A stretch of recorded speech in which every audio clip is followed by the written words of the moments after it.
বাংলাদেশ সম্মিলিত সনাতনী জাগরণ জোটের মুখপাত্র ও ইসকন নেতা চিন্ময় কৃষ্ণ দাসের মুক্তির দাবি করেছে মোদির দল বিজেপি। ক্ষোভ জানিয়েছে তারা। এমনকি তাকে মুক্তি না দিলে বাংলাদেশ সীমান্ত সনাতনীরা অবরোধ করবে বলেও হুমকি দিয়েছে ভারতের পশ্চিমবঙ্গ রাজ্য বিজেপি। একই সঙ্গে কলকাতার বাংলাদেশ ডেপুটি হাইকমিশনের সামনে বিক্ষোভেরও হুমকি দিয়েছেন রাজ্যটির বিরোধী দল নেতা শুভেন্দু অধিকারী। সোমবার রাতে এক প্রতিবেদনে এই তথ্য জানিয়েছে ভারতীয় সংবাদ মাধ্যম দ্য ওয়াল।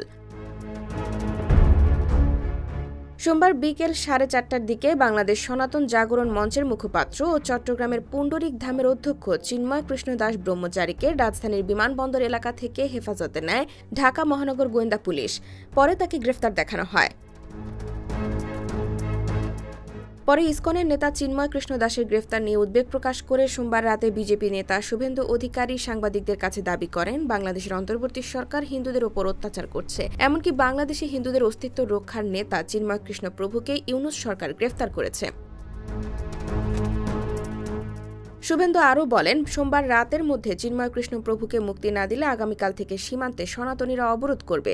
ভারত থেকে পশ্চিমবঙ্গ দিয়ে কোনো পরিষেবা বাংলাদেশে ঢুকতে দেবে না।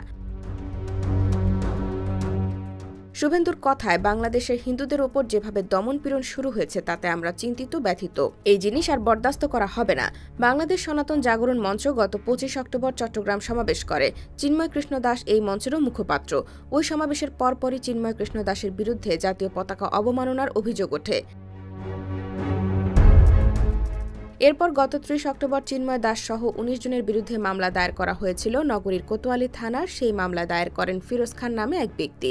বাংলাদেশের জাতীয় পতাকা অবমাননা করার অভিযোগে রাষ্ট্রদ্রোহ আইনে এই মামলা করা হয়। IBTV USA, new York.